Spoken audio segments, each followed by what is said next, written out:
Hello my dear students, welcome to my YouTube channel. এইটো ভিডিওত exercise 3.3 প্ৰশ্নসমূহৰ সমাধান অতি সহজভাৱে কৰি দিয়া হৈছে।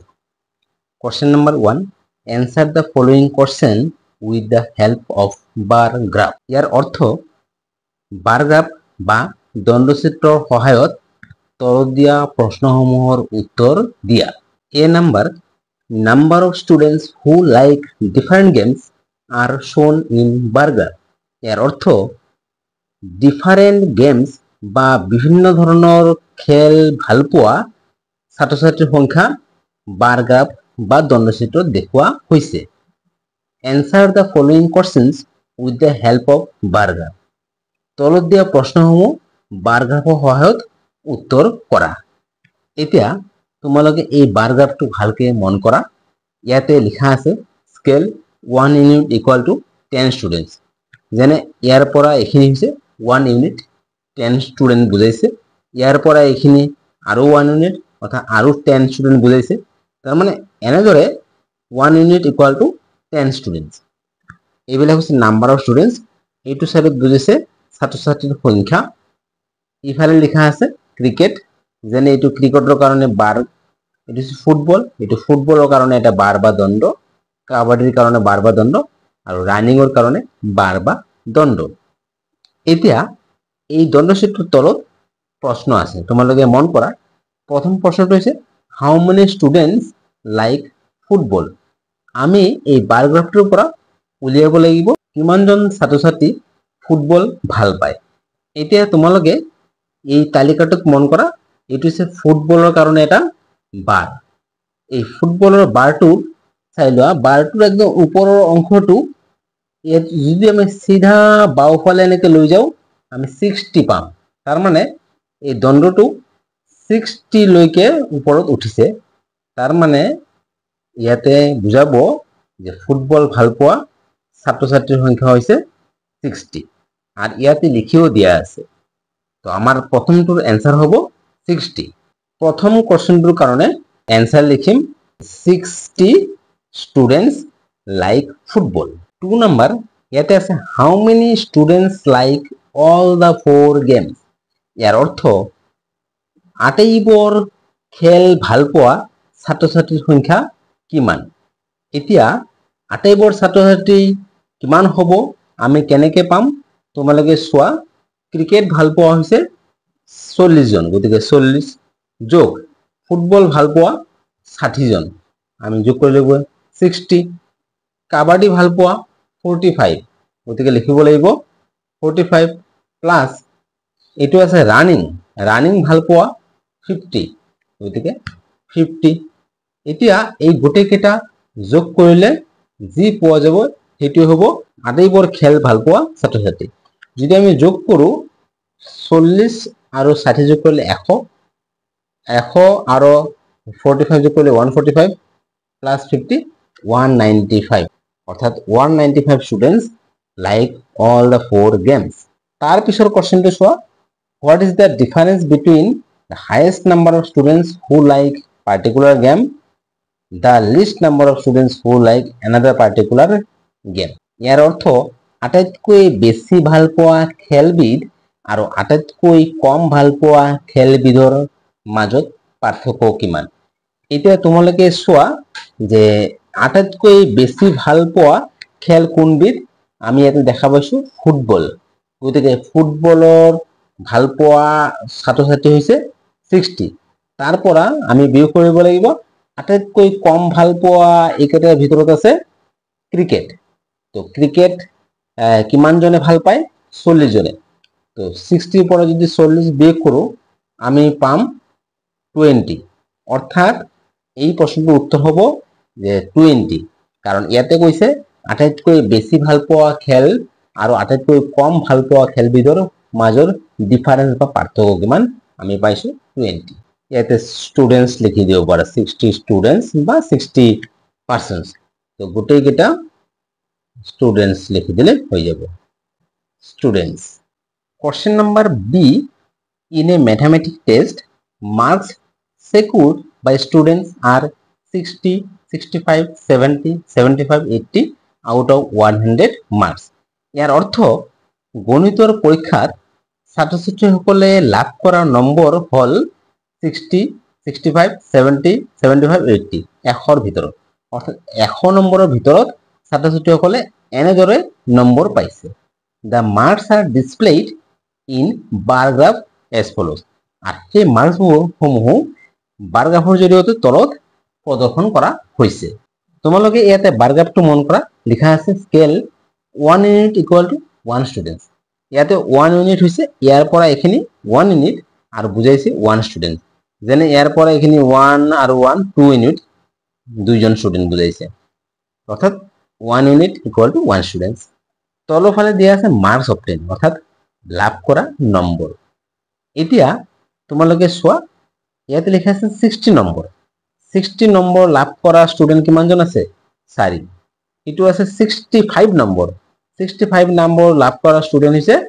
6 জন 70 নম্বৰ লাভ কৰা স্টুডেন্ট হৈছে 4 75 স্টুডেন্ট লাভ কৰা নম্বৰ হৈছে 5 অৰ্থাৎ 5 জন স্টুডেন্টে 75 নম্বৰ কৈ পাইছে আকৌ 80 নম্বৰ কৈ পাইছে 3 জন স্টুডেন্ট তো এইটো হৈছে এটা আমি যদি এই বাৰ গ্ৰাফটো অধ্যয়ন কৰো হেতু এতিয়া এই বাৰ গ্ৰাফৰ লগত যিবিলাক প্ৰশ্ন আছে তাৰ আমি সমাধান কৰিম প্ৰথম প্ৰশ্ন আছে হাউ মেনি স্টুডেন্টস স্কোৰড মোৰ দেন 70 ইয়াৰ অৰ্থ 70তকৈ বেছি নম্বৰ লাভ কৰা ছাত্ৰ ছাত্ৰীৰ সংখ্যা কিমান এতিয়া তোমালোকে ইয়াতে চোৱা যে 70তকৈ বেছি নম্বৰ পোৱা 70তকৈ বেছি কোন কেইটা আছে এইটো 70 এইটো ললে নহব 70তকৈ বেছি নম্বৰ 75 হ'ব 75 নম্বৰ লাভ কৰা স্টুডেন্ট হৈছে 5 জন গতিকে আমি লিখিব লাগিব 5 প্লাস 80 নম্বৰ লাভ কৰা হেতু 70তকৈ ডাঙৰ হয় মোৰ হয় গতিকে এইটো ইয়াতে হিসাব কৰিব লাগিব 80 নম্বৰ পাইছে 3 জন স্টুডেন্ট গতিকে 5 প্লাস 3 এই দুটা যদি যোগ কৰো পাম 8 তো आंसर হ'ব 8 স্টুডেন্টস এতিয়া আকৌ তোমালোক কৈছো এইটো आंसर কি হ'ব 70তকৈ বেছি নম্বৰ পোৱা স্টুডেন্ট এইটো হৈছে 70 নম্বৰ আমি তাতকৈ বেছি লব লাগিব তোমালোকে চোৱা এইটো হৈছে 75 নম্বৰ 75 নম্বৰ পাইছে 5 জন স্টুডেন্টে 80 নম্বৰ পাইছে 3 জন স্টুডেন্ট আৰু এই 5 আৰু 3 যোগ কৰিলে 8 জন স্টুডেন্ট যিবৰে 70তকৈ বেছি নম্বৰ পাইছে দ্বিতীয় প্ৰশ্নটোলৈ মন কৰা ইয়াতে লিখা আছে how many students scored equal marks and what is the mark ইয়াতে কৈছে কেইজন ছাত্ৰ ছাত্ৰীয়ে সমান নম্বৰ লাভ কৰিছে আৰু সেই নম্বৰটো কি হয় একচুয়ালি এই প্ৰশ্নটো কোনো ভুল আছে কাৰণ এইটো কোনো ধৰণৰ প্ৰশ্নই হোৱা নাই কেইজন ছাত্ৰ ছাত্ৰীয়ে সমান নম্বৰ লাভ কৰিছে কেইজন ছাত্ৰীয়ে কি সমান নম্বৰ লাভ কৰিছে প্ৰশ্নটোত একো ক্লিয়াৰই নাই গতিকে এই প্ৰশ্নটো ইয়াতে গ্ৰহণযোগ্য নহব ইয়াতে প্ৰিন্টিং মিস্টেক হৈছে বা কোশ্চেনটো সেট কৰোতে ভুল হৈছে 3 নম্বৰ কোশ্চেনটো হৈছে how many students scored 65 and 75 marks respectively ইয়াৰ অৰ্থ কিমানজন ছাত্ৰ ছাত্ৰীয়ে এই 65 আৰু 75 মাৰ্কস পাইছে এই প্ৰশ্নটোৰ উত্তৰ তোমালোকে চোৱা আমি চাব লাগিব যে 65 নম্বৰ পোৱা ছাত্ৰ ছাত্ৰী কিমান আছে 65 নম্বৰ পোৱা ছাত্ৰ ছাত্ৰী আছে 6 গতিকে আমি লিখিব লাগিব 6 তাৰ পিছত তোমালোকে চোৱা 75 নম্বৰ পোৱা ছাত্ৰ ছাত্ৰী কিমান আছে 5 এই দুটো প্লাস কৰিব লাগিব প্লাস কৰিলে হ'ব 11 অর্থাৎ আমি आंसर পালো 11 students gets 65 marks and 75 marks তার মানে 65 মার্কস পোৱা ছাত্ৰ ছাত্ৰীৰ সংখ্যা আৰু 75 মাৰ্কস পোৱা ছাত্ৰীৰ সংখ্যা প্লাস কৰিলে যি পোৱা যাব সেইটো হৈছে 65 আৰু 75 মাৰ্কস পোৱা মুঠ ছাত্ৰ ছাত্ৰীৰ সংখ্যা আৰু এটো কাটে এটোৱে কৰা হৈছে question number 2 The number of trainees admitted to a swimming training center in last 5 years are as given in the table below.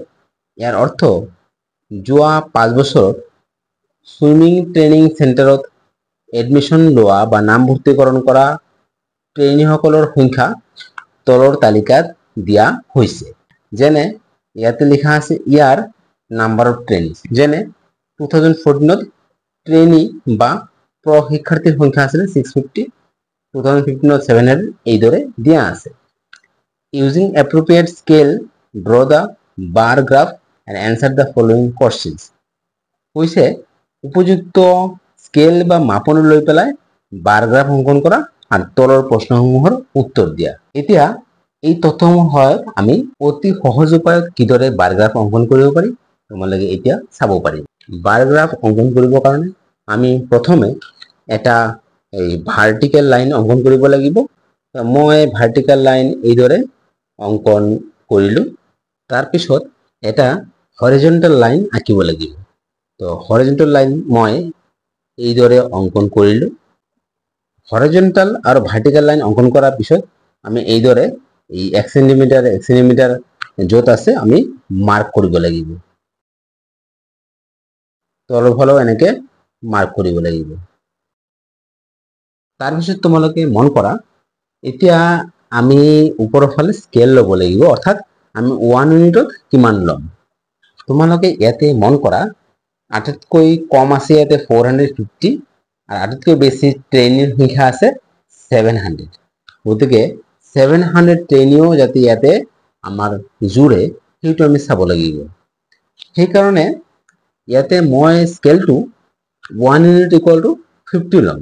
যদি তোমালোকে 1 ইউনিট ইকুৱেল টু 100 লোৱা তথাপিও হ'ব। Scale 1 unit equal to 50 trainee. Scale মতে এতিয়া আমি লিখি যাম, এইটো 0, এইটো 50, 100, 150, 200, 250,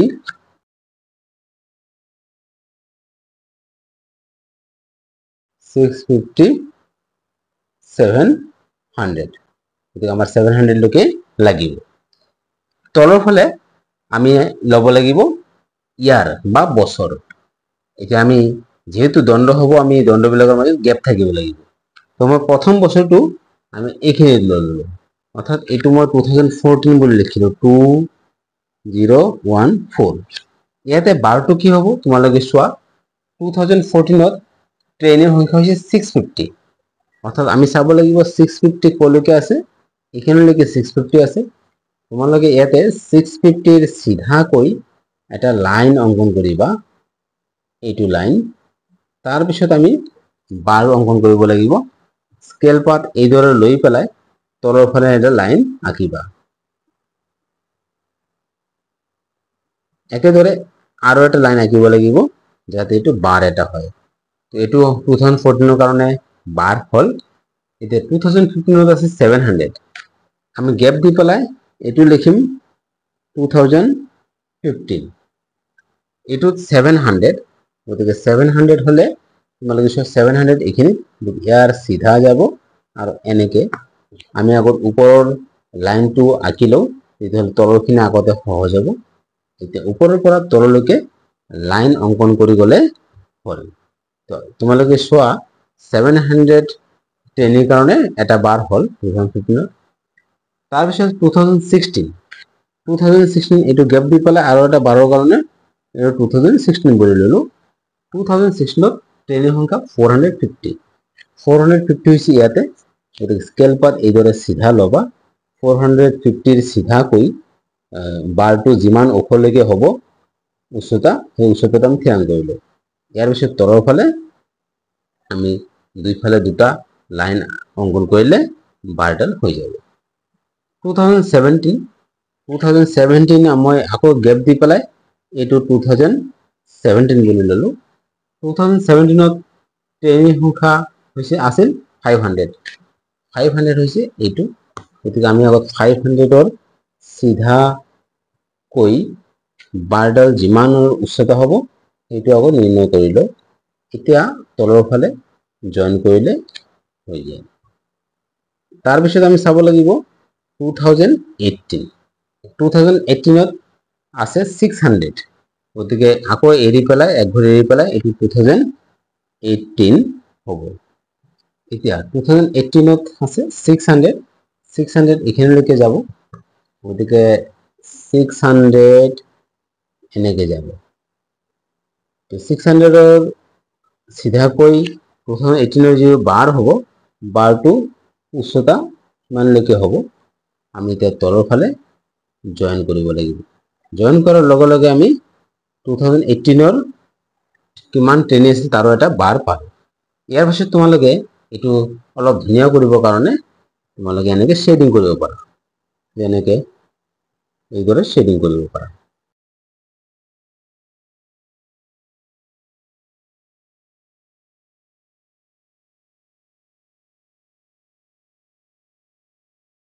এইদৰে গোটেইবোৰ বাৰ এনেকে শেডিং কৰি লওঁ। এতিয়া তোমালোকে চোৱা আমাৰ বাৰ অংকন কৰা হৈ গৈছে, কিন্তু অলপ লিখা ইনকমপ্লিট আছে। লিখা কি? ইফালে কি এইবিলাক হৈছে নাম্বাৰ অফ ট্ৰেইনিং।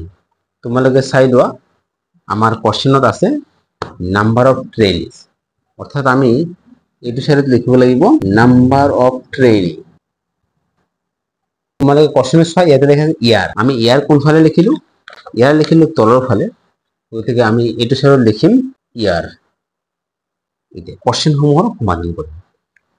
প্ৰথম কোৱেশ্চনটো হৈছে which year has the highest number of trains? কোনটো বছৰত আটাইতকৈ বেছি ট্ৰেইনি আছিলে? তোমালোকে চোৱা ইয়াতে আটাইতকৈ ওখ বাৰ হৈছে এইটো, আৰু এইটো হৈছে 2015।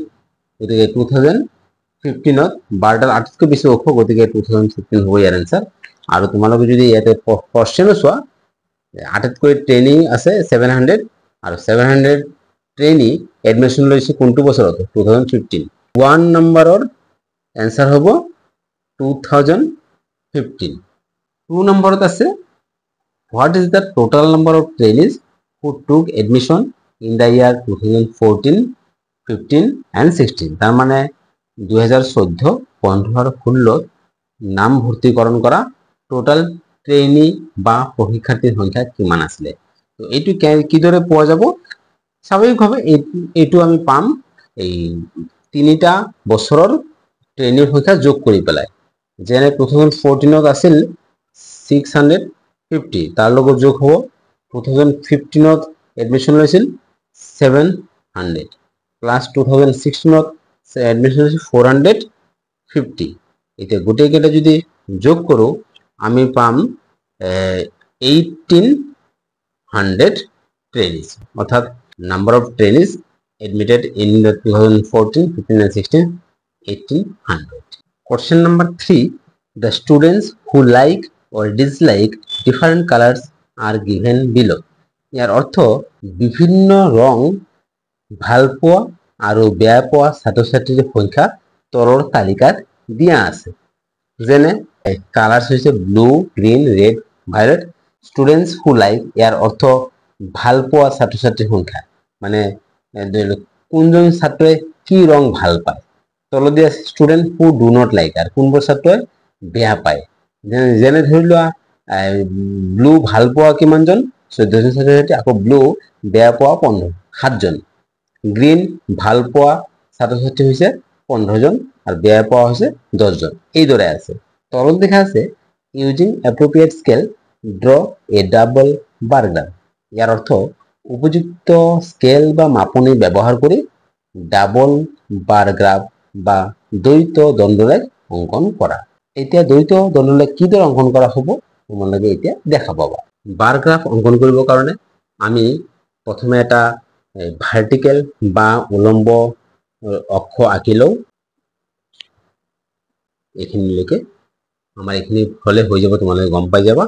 আকৌ এটা হৰাইজন্টাল লাগিব। হৰাইজন্টাল লাইনডাল মই এইদৰে আঁকিলো, যদি পিছত লাগে মই বঢ়াই দিম, বৰ্তমান মই অলপ কমকৈ আঁকিলো। এতিয়া তোমালোকে চোৱা আমি ইয়াতে চিন দিব লাগিব, প্ৰতিটো ইউনিটৰ যিটো ব্যৱধান এইদৰে চিন দি যাব লাগিব। তলৰ ফালে তোমালোকে চিন দি যাবা।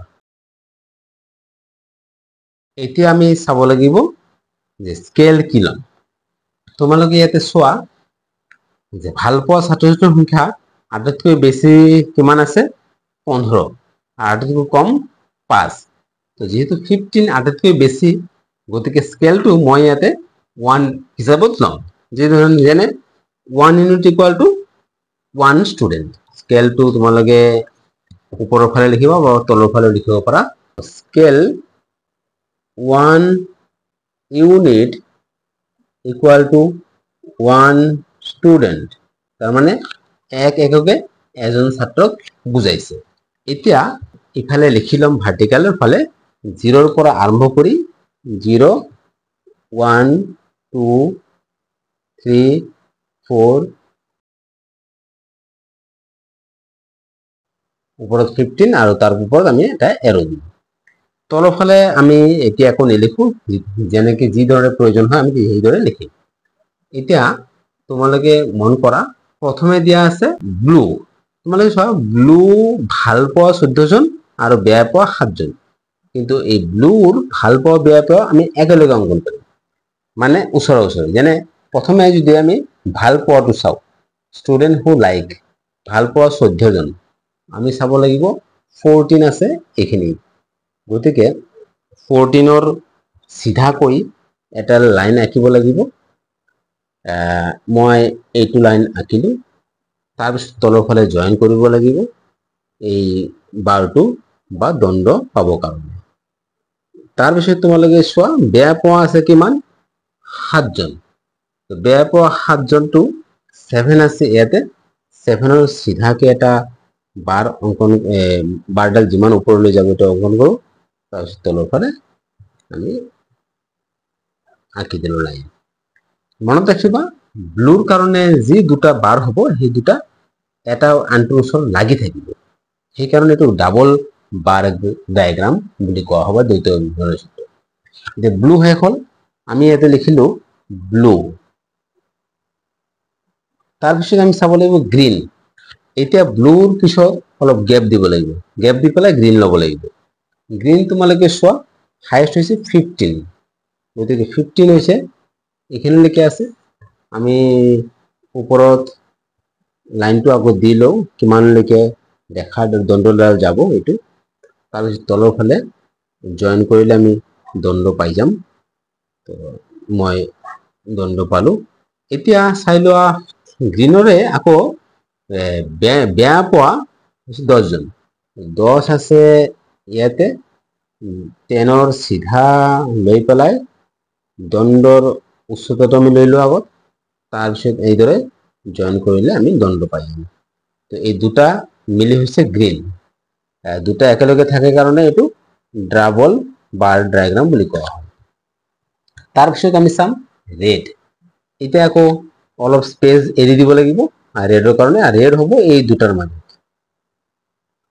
এতিয়া ৰেড আছে ভাল পোৱা 12 জন গতিকে আমি 12 চাব লাগিব 12 হৈছে এইটো গতিকে 12ৰ চিধাকৈ আমি আগত দণ্ডৰ হাইটটো লৈ লওঁ তাৰপিছত আমি তলৰ ফালে যদি জয়েন কৰোঁ আমি পাই যাম 12 আকৌ ৰেডৰে ভাল নোপোৱা ছাত্ৰ ছাত্ৰী হৈছে 6 জন 6 হৈছে এইটো গতিকে 6ৰ চিধা 12ৰ হাইটটো ড্ৰ কৰি তলৰ ফালে টানি দিলে সেইটো হৈ গ'ল ইয়াৰ পিছত তোমালোকে চোৱা আছে ভায়োলেট ভায়োলেটৰ ভাল পোৱা ছাত্ৰ ছাত্ৰী 14 জন গতিকে প্ৰথমে আমি ভাল পোৱাটো অংকন কৰোঁ এইটো 14 জন এই দুটা জয়েন তাৰপিছত তলৰ ফালে লাইন আঁকি বাৰটো পাব লাগিব বাৰ পাই গ'লোঁ ভায়োলেট কালাৰ আকৌ বেয়া পোৱা হৈছে 5 জন 5 আছে 5ৰ চিধা এইটো 5ৰ চিধা লাইন আঁকি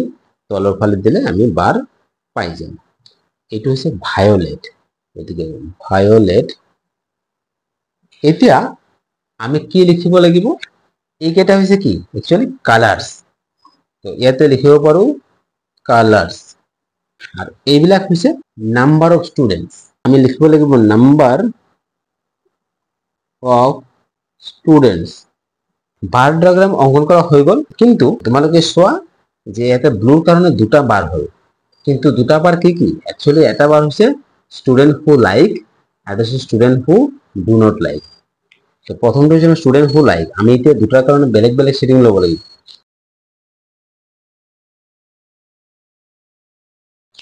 বেয়া বাৰ কাৰণে আমি এটা বেলেগ শেডিং ল'ব পাৰোঁ ডট ডট দিব পাৰোঁ এইদৰে কৰি যাব লাগিব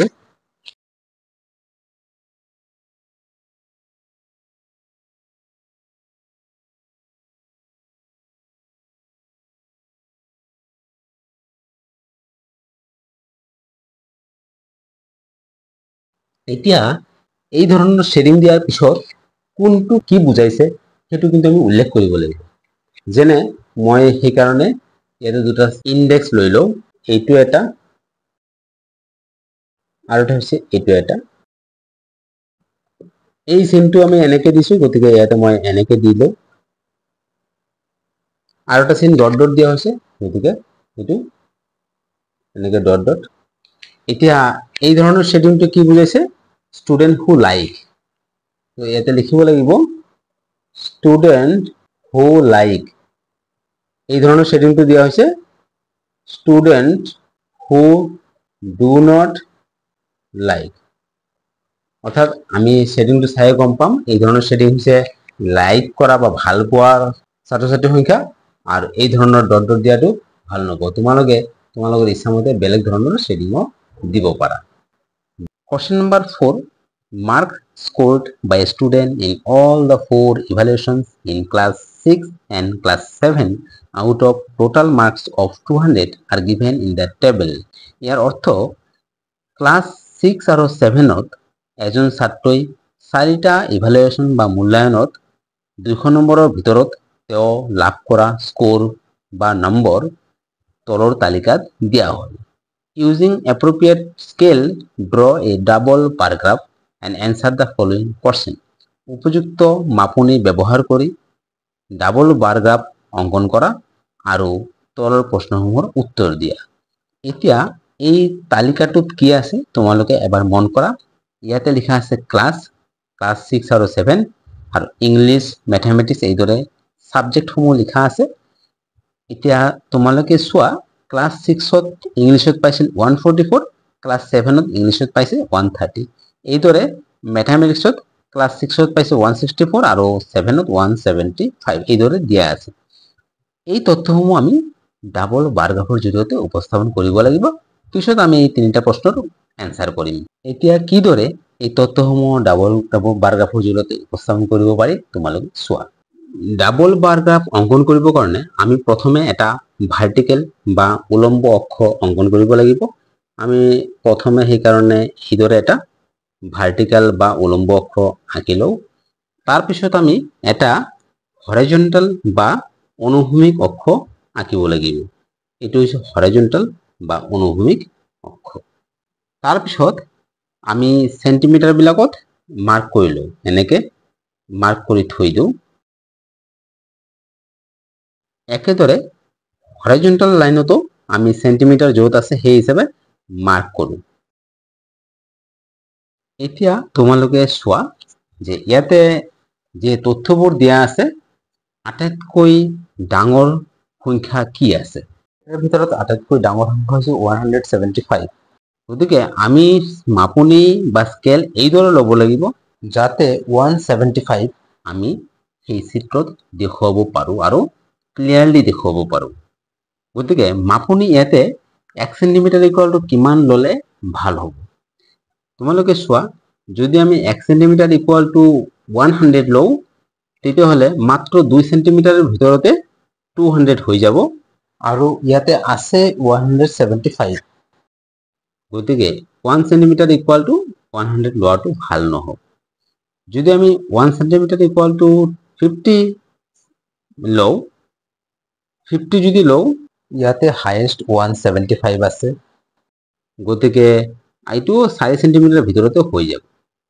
তো আমি 50 ল'ব পাৰোঁ, কিন্তু তাতকৈ ভাল হ'ব যদি আমি 1 সেন্টিমিটাৰ ইকুয়াল টু 20 নম্বৰ লওঁ। তেতিয়াহ'লে লিখিব লাগিব এইটো 0, 20, 40, 60, 80, 100, 120, 140, 160, 180 এইখিনিতো হৈ যাব। তলৰ ফালে আমি বাৰবিলাক অংকন কৰিম, সেইকাৰণে এইটো পিছত অলপ অলপকৈ কৰি যাম। ইফালে আমি লিখিব লাগিব এইবিলাক তোমালোকে জানা, এইবিলাক হৈছে মাৰ্কস, ষ্টুডেণ্টে কিমান মাৰ্কস লাভ কৰিছে। MARKS marks. এতিয়া প্ৰথমে তোমালোকে মন কৰা আছে এই ইংলিছত তেওঁ 6ত পাইছে 144। আমি প্ৰথমে 6ৰ বাৰ অংকন কৰিম আৰু পিছত 7, মানে এটাৰ লগত আনটো লাগি থাকিব। তো 6ত তেওঁ মাৰ্কস পাইছে 144। আমি প্ৰথম সেন্টিমিটাৰটো এৰি দিম, 144 কাৰণে কি হ'ব এতিয়া আমি ইফালে 1 সেন্টিমিটাৰৰ কাৰণে 20 লৈছো 144 এইটো 140 ৰ ওপৰত হ'ব 140 ৰ ওপৰত আৰু 160 ৰ মাজত হ'ব তোমালোকে ইয়াতে চাবা মই দেখুৱাই দিছো যে 1 সেন্টিমিটাৰ ইকুয়াল টু আমাৰ হৈছে 20 1 সেন্টিমিটাৰ ইকুয়াল টু 20 মাৰ্কস এতিয়া 1 সেন্টিমিটাৰ মানে একচুয়ালি সৰু 10টা ভাগ আছে তোমালোকে ইয়াতে চোৱা এই 1 সেন্টিমিটাৰত সৰু সৰু 10টা ভাগ আছে তাৰ মানে একচুয়ালি এটো 10 মিলিমিটাৰ 10টা সৰু ভাগ অৰ্থাৎ 10টা সৰু ভাগ অৰ্থাৎ এটো 10 মিলিমিটাৰ ইকুয়াল টু 20 তাহলে এটা সৰু ভাগ ইকুয়াল টু কিমান হ'ব 1 মিলিমিটার ইকুয়াল টু 2 মার্কস হ'ব এতিয়া আমি গম পালো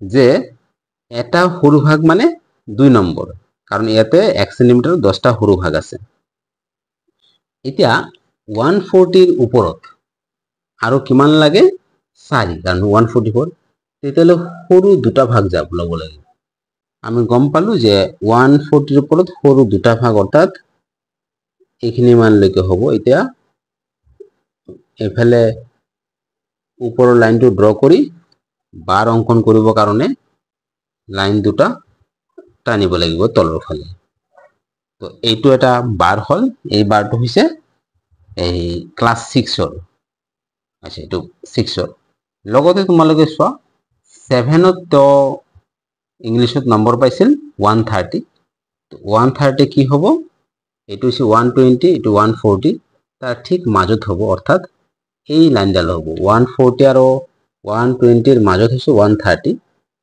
এইটো হ'ব 130 এৰ উপৰৰ সীমাটো লাইনটো ড্ৰ কৰিলে হৈ গল এইখিনি আমি যে দুটা ড্ৰ কৰিলো দুটা হৈছে ইংলিশৰ কাৰণে গতিকে ইয়াতে লিখিব লাগিব ইংলিশ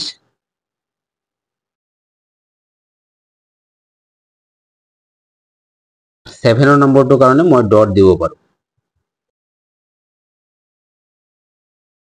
একদৰে আমি এতিয়া কৰিম ম্যাথমেটিক্স চাই লও ম্যাথমেটিক্স কি আছে 6 ত পাইছো 164 164 কত হ'ব তোমালোকে চোৱা 160 কৈ আৰু কিমান বেছি 4 বেছি গতিকে 4 ৰ কাৰণে কি হ'ব দুটা সৰু ভাগ তো আমি ইফালে দুটা সৰু ভাগ লব লাগিব অৰ্থাৎ এইখিনি মান এইটো হ'ব উচ্চ সীমা তাৰ পিছত তলৰ ফালে বাৰ অঙ্কন কৰিবৰ কাৰণে যি দুটা লাইন টানিব লাগিব আমি তলৰ ফালে টানি দিলে এইটো হল আৰু মনত ৰাখিবা আমি প্ৰথম ডাবল বাৰ গ্ৰাফৰ পিছত 1 সেন্টিমিটাৰ এৰি দিব লাগিব গ্যাপ থাকিব লাগিব আচ্ছা 7 ত হৈছে তো মার্কস পাইছে 175 175 তোমালোকে চোৱা এইটো 160 আৰু 180 ৰ মাজতে হ'ব 160 ত কৈ আৰু 175 হ'ব কাৰণে 15 মাৰ্কস বেছি এটাই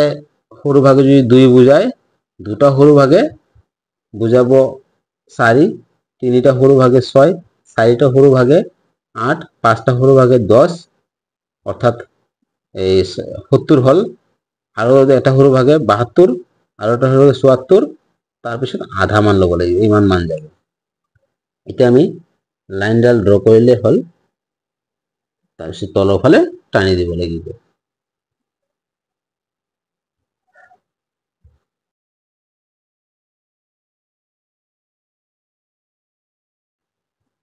তো এইটো মই কৰিলো ম্যাথছৰ কাৰণে MATHS ম্যাথছ ইয়াৰ পিছত আছে সায়েন্স সায়েন্সত মার্কস হৈছে 160 6ত 160 160 তো সিধা এইটো আছে লাইনডাল এনেকে যাব এটো 160 এর কারণে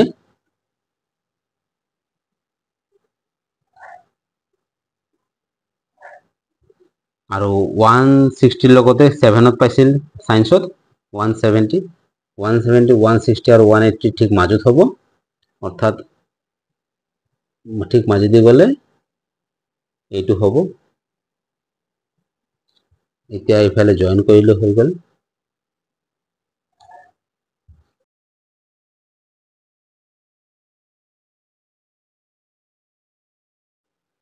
ইয়াৰ পিছত আছে এছামিজ এছামিজত মাৰ্কস 6ত পাইছে 134 তো 6ৰ 134ৰ কাৰণে আমি যাব 130 120 আৰু 140ৰ মাজত 120ৰ পৰা 134 তোমালোকে চোৱা এটা সৰু ভাগে 2 অৰ্থাৎ 122 আৰু এটা 2 124 তাৰপিছত 126 128 130 132 134 অৰ্থাৎ এই ইমান মানলৈকে যাব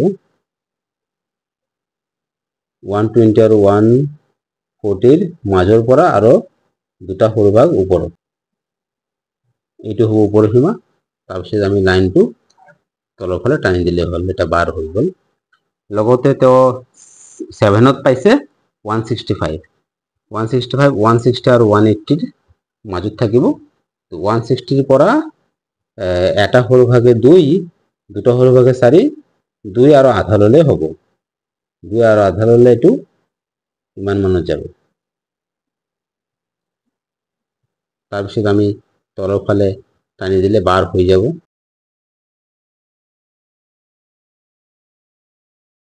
এটো আমি কৰিলো এছামিছৰ কাৰণে ইয়াৰ পিছত আছে সোশ্যাল সায়েন্স তো 6ত মাৰ্ক পাইছে 170 তো 170 হলো 160 আৰু 180 ঠিক মাজত গতিকে এইটো হ'ব ওপৰৰ সীমা তলৰ ফালে এতিয়া আমি জয়েন কৰি দিব লাগিব জয়েন কৰিলে এনেকৈ আহিব এটা বাৰ পালো এতিয়া 7ত তো মাৰ্কস পাইছে 150 150 হ'ব 140 আৰু 160 ঠিক মাজত অৰ্থাৎ এনেকৈ যাব এটো 140 এটো 160 ঠিক মাজত হ'ব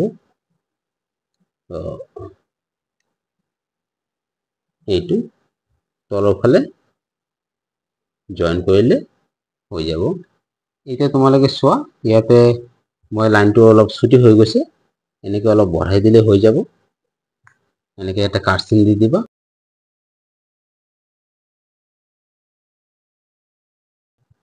এইটো আমি কৰিলো সোশ্যাল সায়েন্স গোটে কেইটাৰ হৈ গ'ল তলত যে এইবিলাক লিখিলো একচুয়ালি এইবিলাক কি হয় সাবজেক্টস তো ইয়াতে লিখিব পাৰো সাবজেক্টস এতিয়া আমি স্কেল লিখিব লাগিব স্কেলটো ওপৰতো লিখিব পাৰি তলতো লিখিব পাৰি মই এইফালে লিখি দিও স্কেল ইয়াতে লিখি দিও স্কেল আমি কি ললো 1 cm equal to 20 marks 1 cm equal to 20 marks আমি এই যে শেডিং কৰিলো একচুয়ালি ইংলিশ এটো ইংলিশত দুটা বাৰ আছে কোনটো কি বুজাইছে চলে এইটো বুজাইছে ক্লাস 6 ৰ আৰু ডট ডট থকাটো 7 তো আমি এয়াতেও আমি লিখি দিব লাগিব সেই কাৰণে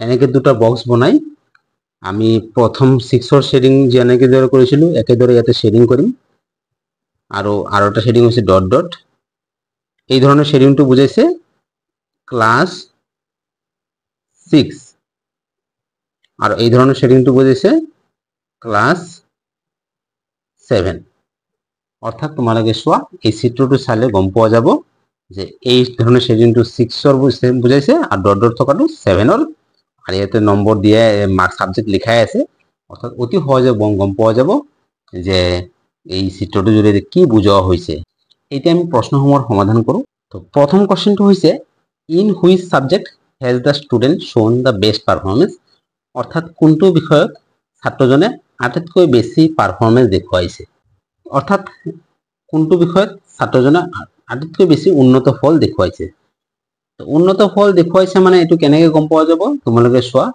আমি ইয়াতে চাব লাগিব যে প্ৰথমটো 6ৰ পিছৰটো 7ত চাই লওক ইংলিশত 6ত বেছি নম্বৰ পাইছে 7ত কম তো এটো তো পাৰফৰমেন্স উন্নত হোৱাই নাই এটো ম্যাথছত 6ত কৈ 7ত বেছি পাইছে এটোতো বেছি পাইছে এটোতো পাইছে সোশ্যাল সায়েন্সত কম পাইছে যি তিনিটাত বেছি পাইছে তাৰ মানে পাৰফৰমেন্স ভাল হৈছে চাই লওক এই তিনিটাৰ ভিতৰত এছামিছত পাৰফৰমেন্স আটাইতকৈ বেছি ভাল কাৰণ কি এছামিছত যিমান আগত পাইছিল 6ত পাইছিল তাতকৈ বহুত বেছি 7ত পাইছে তাৰ মানে এছামিছত তেওঁৰ নম্বৰ বহুত বেছি বাঢ়িছে, অৰ্থাৎ এইটোৱে বুজাইছে এছামিছত আটাইতকৈ বেছি তেওঁৰ উন্নত হৈছে বা পাৰফৰ্মেন্স ভাল হৈছে। সায়েন্সতো বাঢ়িছে, কিন্তু চাই লও সায়েন্সত এইটো আৰু এইটোৰ মাজত ডিফাৰেন্সটো কম, মানে অলপ বাঢ়িছে, সেইটোতো অলপ বাঢ়িছে, কিন্তু এছামিছত বহুত বেছি বাঢ়িছে, সেইকাৰণে ডিফাৰেন্সটোৰ পৰাই গম পোৱা যায়। সেইকাৰণে প্ৰথম কোৱেশ্চনৰ এনসাৰ হ'ব এছামিজ। 1 নম্বৰৰ এনসাৰ হ'ব Assamese. Second question, in which subject is the performance worst. ইয়াৰ অৰ্থ কোনটো বিষয়ত তেওঁৰ পাৰফৰমেন্স আটাইতকৈ বেয়া হৈছে, তাৰমানে তেওঁৰ ফলটো বেছি বেয়া হৈছে। এতিয়া তোমালোকে এই ইয়াৰ পৰা গম পাবা। আমি আগত চাইলো 6ৰ পৰা 7ত নম্বৰ কমিছে কোন কোন বিষয়ত। তোমালোকে চোৱা ইংলিছত 6ত যিমান পাইছিল 7ত গৈ কমিছে, বাৰটো তলৰ ফালে অহা মানে কমিছে, এই দুটাত বাঢ়ি 3টাত বাঢ়িছে। আকৌ চোৱা এইটোতো কমিছে সোশ্যাল সায়েন্সত। তোমালোকে মন কৰা ইংলিছতো কমিছে, সোশ্যাল সায়েন্সতো কমিছে, কিন্তু কোনটোত বেছি কমিছে? এইটোত বেছি কমিছে, কাৰণ এই গ্ৰাফটো পৰা এইটো বহুত তলত আছে। যেহেতু এই সোশ্যাল সায়েন্সত তেওঁৰ 6তকৈ 7ত বহুতখিনি কম পাইছে, তাৰমানে ক্লাছ সাবজেক্ট সোশ্যাল সায়েন্সত তেওঁৰ পাৰফৰমেন্স হৈছে ওৰ্স্ট বা আটাইতকৈ বেয়া। 2 নম্বৰৰ এনসাৰ হ'ব সোশ্যাল সায়েন্স। 3 নম্বৰ কোৱেশ্চন চোৱা, in which subject did the student score highest mark and in which class. ইয়াতে কৈছে কোনটো বিষয়ত ছাত্ৰজনে আটাইতকৈ বেছি নম্বৰ পাইছে আৰু কোন ক্লাছত। তোমালোকে চোৱা আটাইতকৈ বেছি নম্বৰ পোৱা বিষয়টো হৈছে মেথছ, কাৰণ এই কেইটা যে বাৰ আছে সেই বাৰ কেইটাৰ ভিতৰত আটাইতকৈ বেছি ওখ বাৰ হৈছে এইটো ওখ বাৰ, এইটো বাৰ, বাকী বাৰবিলাক ইয়াতকৈ কম আছে। এতিয়া তোমালোকে চোৱা যেহেতু মেথছৰ বাৰটো আটাইতকৈ বেছি, তাৰমানে মেথছত আটাইতকৈ বেছি নম্বৰ পাইছে, বা তালিকাত চালেও গম পোৱা যায়। তোমালোকে চোৱা এই কেইটাৰ ভিতৰত হাইয়েষ্ট হৈছে 175। 175 মাৰ্কস পাইছে কোনটো বিষয়ত? মেথামেটিক্স। ইয়াতো আমি পাইছো মেথামেটিক্স। আৰু সেইটো কোনটো ক্লাছ? তোমালোকে চোৱা এই বাৰটো হৈছে 7ৰ, আৰু যদি তালিকাটো চোৱা 175 মাৰ্কস হাইয়েষ্ট মাৰ্কস, আৰু এইটো পাইছে 7। তো আমাৰ কোনটো বিষয়ত হাইয়েষ্ট মাৰ্কস? ইয়াৰ এনসাৰ হ'ব মেথামেটিক্স, মেথছ, আৰু কোনটো ক্লাছ? এইটো হৈছে class 7। Question number 5, the numbers of books sold by a bookstall in English and Assamese during last 4 years are as follows. ইয়াৰ অৰ্থ এটা বুকষ্টলে যোৱা 4টা বছৰত ইংৰাজী আৰু অসমীয়া কিতাপ বিক্ৰী কৰাৰ সংখ্যা তলৰ তালিকাত দিয়া হৈছে। Using appropriate scale, draw a double bar graph and answer the following question. উপযুক্ত স্কেল ব্যৱহাৰ কৰি এটা ডাবল বাৰ গ্ৰাফ বা দ্বৈত দণ্ডলেখ অংকন কৰা আৰু তলৰ প্ৰশ্নসমূহৰ উত্তৰ দিয়া। অৰ্থাৎ ইয়াতে কৈছে এটা বুকষ্টলে 4 বছৰত ইংৰাজী আৰু কিতাপৰ অসমীয়া কিতাপ কিমানবোৰ বিক্ৰী কৰিছে সেইবিলাক দিয়া আছে, আৰু এই তথ্যসমূহ আমি উপযুক্ত স্কেল ব্যৱহাৰ কৰি ডাবল বাৰ গ্ৰাফৰ জৰিয়তে উপস্থাপন কৰিব লাগে। এই তথ্যসমূহ যদি আমি ডাবল বাৰ গ্ৰাফৰ জৰিয়তে উপস্থাপন কৰোঁ, আমি চাম যে ইয়াতে আছে কিতাপৰ সংখ্যা। তো আটাইতকৈ বেছি কিতাপৰ বিক্ৰী হৈছে 2017ত, এইটো হৈছে 650। তো ইয়াতে আটাইতকৈ ডাঙৰ সংখ্যাটো হৈছে 650। গতিকে আমি মাপনি এইদৰে ল'ব লাগিব যাতে 650ও আমি ধুনীয়াকৈ দেখুৱাব পাৰোঁ। এতিয়া প্ৰথমে ভাৰ্টিকেল স্কেল মই এইদৰে ল'লো আৰু হৰাইজন্টেল লাইন এটা আঁকিলো। তো হৰাইজন্টেল লাইন এইদৰে অংকন কৰা হ'ল, পিছত লাগিলে মই এইটো আৰু এক্সটেণ্ড কৰিম। ইয়াৰ পিছত তোমালোকে এইদৰে চিনবিলাক দি ল'বা, 1 সেণ্টিমিটাৰ হিচাপে য'ত আছে সেই হিচাপে মাৰ্ক কৰি ল'বা, তলৰ ফালেও সেণ্টিমিটাৰ হিচাপে মাৰ্ক কৰি ল'বা। তোমালোকে চোৱা আমি এতিয়া চাব লাগিব স্কেল বা মাপনি কি ল'ম। ইয়াতে আছে আটাইতকৈ বেছি আছে 650 আৰু কম আছে 300। যি নহওক আমি 1 সেণ্টিমিটাৰত কিমান ল'লে ভাল হ'ব।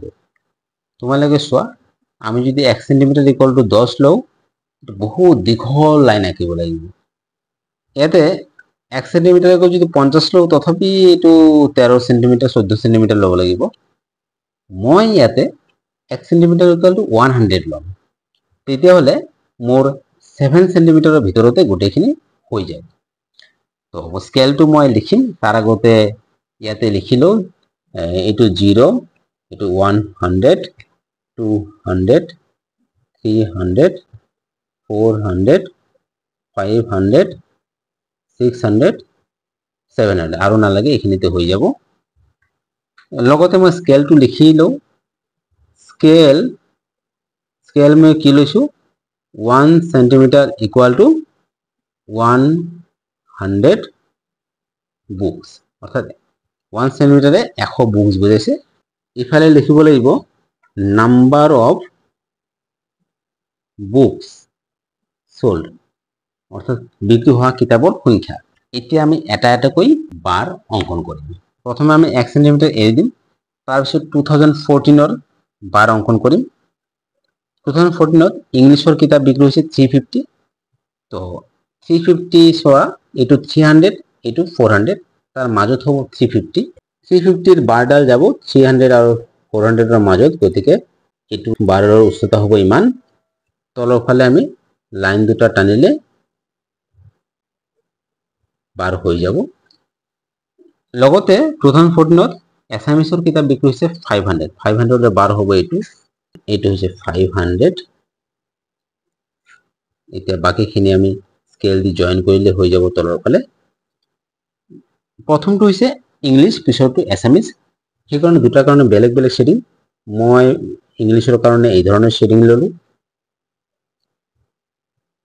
আৰু এছামিছৰ কাৰণে মই ডট ডট দিলো এইটো কোনটো ইয়াৰত এইটো হৈছে 2014 ত এতিয়া আকৌ 1 সেন্টিমিটাৰ গ্যাপ দি পেলাই 2015 ৰ বাৰ অঙ্কন কৰিম 2015 ত ইংলিছ বিক্ৰি হৈছে 400 400 হৈছে এইটো এতে 400 ৰ সিধা যাব এইটো হ'ব লাইন তাৰপিছত তলৰ ফালে জয়েন কৰিলে হৈ গল লগতে 2015 ত এছামিছ বিক্ৰি হৈছে 600 600 হৈছে এইটো 600 ৰ বাৰডাল যাব 600 ৰ সিধা এইটো তাৰপিছত আমি তলৰ ফালে জয়েন কৰিম লাইন হিচাপে হৈ গল এইটো হৈছে 2015 দুটাৰ কাৰণে শেডিং কৰিলো 2016 ত ইংলিছ বিক্ৰি হৈছে 300 300 হৈছে ইয়াতে গতিকে 300 ৰ কাৰণে বাৰডালৰ উচ্চতা ইমান হ'ব 2016 ত এছামিছ বিক্ৰি হৈছে 450 এইটো 400 এইটো 500 তাৰ ঠিক মাজত হ'ব 450 তাৰ বাৰডাল এনেকে হ'ব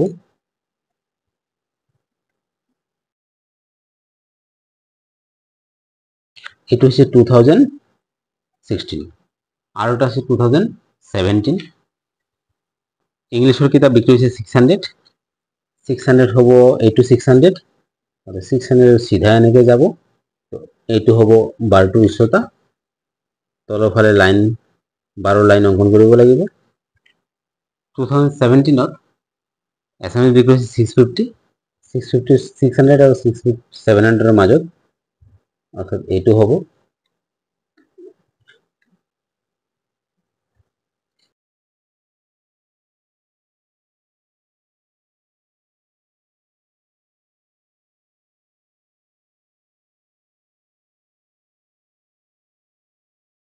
এইটো হৈছে 2017 এতিয়া আমাৰ অলমোস্ট অঙ্কন কৰা হৈ গৈছে কিন্তু কোনটো কি বুঝাইছে এইটো কি বুঝাইছে এইটো কি গতিকে শেডিং বেলেগ দিয়া হৈছে আমি জানো প্ৰথমে এই ধৰণৰ শেডিংটো বুঝাইছে ইংলিশ আৰ এইটো এছামিছ তো আমিও ইয়াতে দেখুৱাব লাগিব যেনে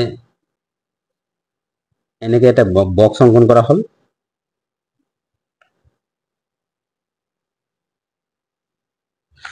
তাৰপিছত আমি যি ধৰণৰ শেডিং কৰিছো ইয়াতেও দিব লাগিব এই ধৰণৰ শেডিংটো বুজোৱা হৈছে ইংলিশ এই ধৰণৰ শেডিংটো বুজাইছে এছামিছ তো এতিয়া আমি প্ৰশ্নৰ এনসাৰবিলাক কৰিম। তোমালোকে চোৱা, ইয়াতে এইটোক ডাবল বাৰ গ্ৰাফ কিয় কোৱা হয়? দুটা বাৰ গ্ৰাফ একেলগে আছে, দুটা বাৰ একেলগে আছে, দুটা বাৰ একেলগে, সেইকাৰণে ডাবল বাৰ গ্ৰাফ বুলি কোৱা হয়। এতিয়া আমি এটা এটাকৈ ইয়াৰ কোৱেশ্চনৰ এনসাৰ কৰিম। প্ৰথম কোৱেশ্চনটো চোৱা, in which year did the book stall sell the highest number of Assamese books? ইয়াৰ অৰ্থ, কোনটো বছৰত বুক ষ্টলখনে আটাইতকৈ বেছি সংখ্যক অসমীয়াৰ কিতাপ বিক্ৰী কৰিছে? তো আটাইতকৈ বেছি সংখ্যক অসমীয়াৰ কিতাপ কোনটো বছৰত বিক্ৰী হৈছে? তোমালোকে এই বাৰ গ্ৰাফলৈ মন কৰা। ইয়াতে এছামিছৰ বুক বিক্ৰী হোৱাৰ শেডিং কৰিছে এইটো হৈছে এছামিছৰ কিতাপ, এছামিছৰ কিতাপ, এছামিছৰ, এছামিছ। এই বাৰকেইটাৰ ভিতৰত আটাইতকৈ ওখ বাৰ হৈছে এইটো, তাৰমানে এইটো হৈছে আটাইতকৈ বেছি সংখ্যক কিতাপ বিক্ৰী হোৱাৰ বাৰ। তো আটাইতকৈ বেছি সংখ্যক কিতাপ এছামিছ বিক্ৰী হৈছে কোনটো বছৰত? 2017। গতিকে ইয়াৰ এনসাৰ হ'ব 2017। আৰু তোমালোকে যদি তালিকাটো চোৱা, তালিকাটো গম পাবা যে আটাইতকৈ বেছি সংখ্যক অসমীয়াৰ কিতাপ বিক্ৰী হৈছে এইটো 650, আৰু কোনটো বছৰ? 2017। 2 নম্বৰ কোৱেশ্চন চোৱা, what is the difference between the numbers of Assamese and English books sold in 2016? ইয়াৰ অৰ্থ, 2016 চনত বিক্ৰী হোৱা অসমীয়াৰ কিতাপৰ সংখ্যা আৰু ইংলিছৰ কিতাপৰ সংখ্যাৰ মাজৰ ডিফাৰেন্স বা পাৰ্থক্য কিমান? তো আমি এইটো কেনেকৈ পাম? তোমালোকে চোৱা, 2 নম্বৰ 2016ত চাব লাগিব। 2016 হৈছে এইটো। 2016ত এছামিছৰ বুক বিক্ৰী হৈছে কিমান? 450। গতিকে 450 মাইনাছ কৰিব লাগিব। 2016ত ইংৰাজী কিতাপ বিক্ৰী হৈছে 300 মাইনাছ কৰিলে আমি পাম 150। বা তোমালোকে বাৰ গ্ৰাফ যদি নোচোৱা, তালিকাৰ পৰাও গম পাবা। চোৱা, 2016ত অসমীয়া বিক্ৰী হৈছে 450টা আৰু ইংলিছ বিক্ৰী হৈছে 300টা। 450ৰ পৰা 300 মাইনাছ কৰিলে 150 হ'ব, অৰ্থাৎ 150। তো এই 150 হ'ল ডিফাৰেন্স, অসমীয়াৰ কিতাপ বিক্ৰী হোৱা আৰু ইংলিছৰ কিতাপ বিক্ৰী হোৱাৰ মাজৰ ডিফাৰেন্স বা পাৰ্থক্য 150। 3 নম্বৰ কোৱেশ্চন চোৱা, how many books were sold in the year 2015? ইয়াৰ অৰ্থ, 2015 চনত মুঠ কিমান কিতাপ বিক্ৰী হৈছিল? তোমালোকে চোৱা, আমি যদি বাৰ গ্ৰাফ চাওঁ, ইয়াতো আমি পাই যাম এনসাৰটো। 2015 চনত এইটো হৈছে ইংলিছৰ কিতাপ বিক্ৰী হৈছে 400 প্লাছ 2015 চনত অসমীয়াৰ কিতাপ বিক্ৰী হৈছে 600। আমি যদি দুটা প্লাছ কৰোঁ পাম 1000। এইটো এনসাৰ। বা তোমালোকে যদি তালিকা চোৱা, তালিকাটো গম পাবা যে 2015 চনত ইংলিছ বিক্ৰী হৈছে 400, অসমীয়া 600, দুটা যোগ কৰিলে 1000। গতিকে ইয়াৰ এনসাৰ হ'ব 1000। তোমালোকে যদি এইদৰে সমাধান কৰা, প্ৰতিটো প্ৰশ্ন তোমালোকে শুদ্ধভাৱে কৰিব পাৰিবা। ডিয়াৰ ষ্টুডেণ্টছ, গণিতবোৰ বুজি পাইছা নে নাই কমেণ্ট কৰি জনাবা। যদি ভিডিঅ'টো ভাল লাগিছে লাইক কৰিবা, ছাবস্ক্ৰাইব কৰিবা আৰু বন্ধু বান্ধৱীৰ লগত শ্বেয়াৰ কৰিবা। Thank U.